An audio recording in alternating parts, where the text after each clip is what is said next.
At least a piece of the Conference USA title will be heading to San Antonio. That's right. The UTSA Roadrunners put a hurting on La Tech with a score of 51-7, and they clinch at least a piece of Conference USA title. Welcome to Slasher U. I'm your host, Christian Rao, here with my co-host, Steve Feck, and we are going to break down UTSA putting a beatdown on La Tech, 51-7.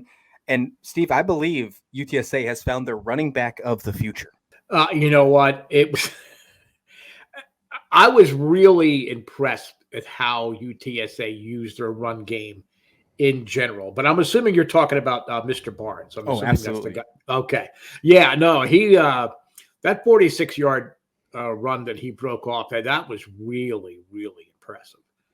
But I mean, Brady had a 1-yard dive. He had a really big run in I think it was a 27-yarder and a 62-yard drive. It was just everything that UTSA needed to do. And I better start seeing those votes for UTSA jump up over the next 2 weeks. I mean, I'm really getting angry. Forget the homer part of it. Again, I really shouldn't say that UTSA is a homer because I live in Pennsylvania, there in San Antonio. But, I love this team, and they were just impressive. Jumped out to a 34-7 halftime lead, and then they used that ground game really just to control the clock, pad the lead, get the job done. This was the kind of win UTSA needed.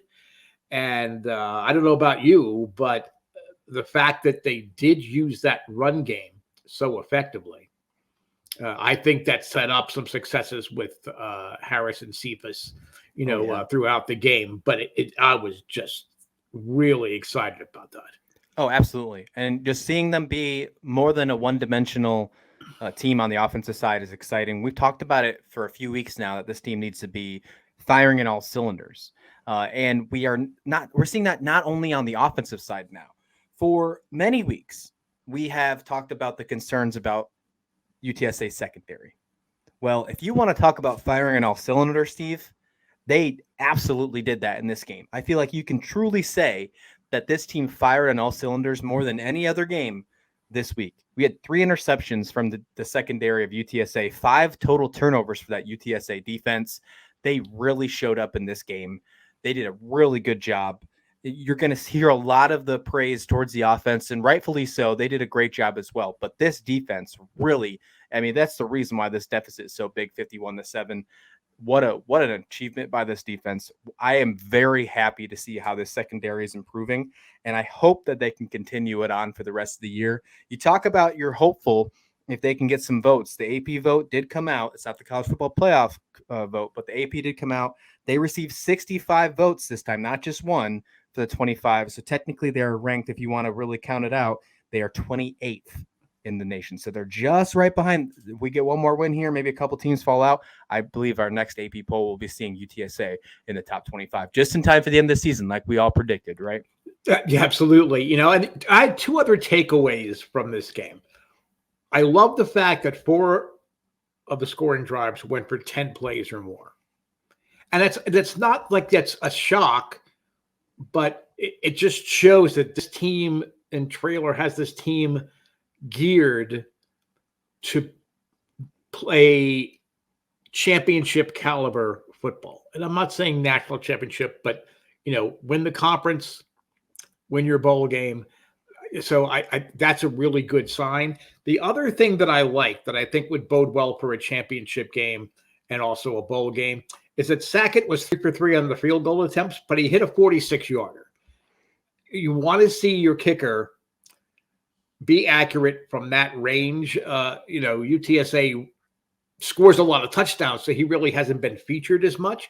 But I was really, really happy to see that 46-yarder go through the uprights. So a great weekend, even though for whatever reason I couldn't watch it here in Pittsburgh. I did watch the Cadets House. I have no idea. I mean, it even said, UTSA, La Tech. That's awesome. Getting ready to watch the little La Tech Bulldog in his little remote control car, and then root for the Roadrunners after that. But nothing. Nothing came on. For whatever reason, the feed didn't come through. on my streaming service. So I was kind of bummed I didn't get to watch it live, but I did go back, watch the condensed game, and I'm just thrilled. And that's great. It was $65. I knew they got more than, I think they had 5 last week, and then it was 1 the week before. I'm glad it was more than 5, but 65, that's very promising. Yeah, we're on our way. And I do believe that next week we will see them with a number next to their game just in time to finish the season. Next week they have their last away game of the year if you don't consider their bowl game. That's a neutral site, so you shouldn't consider it. UTSA will head to Rice. They are currently opening up at a 13-point favorite. This game will be on ESPN Plus, so hopefully, Steve, you can catch this game. It'll be at 1 o'clock Eastern time. Then they do finish their season at home against UTEP. Rice is a 5-5 team looking for a bowl bid, so they might be playing tough. That's something to keep in mind when teams have not clinched that bowl, and they would love to find a way to strike down the leader of the Conference, USA.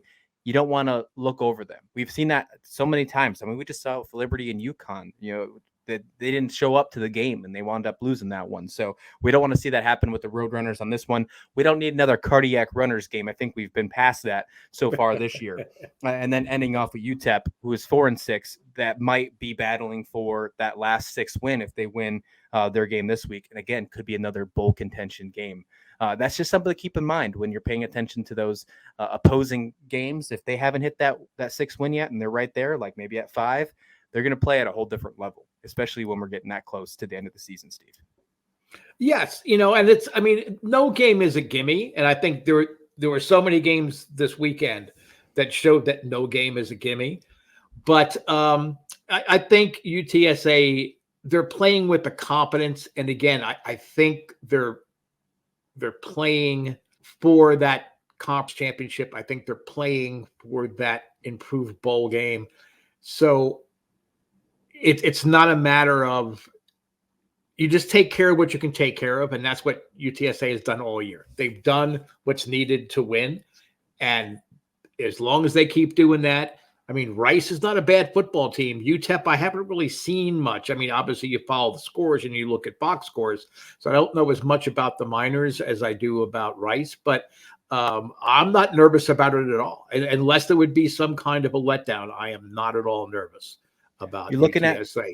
Yeah, good point.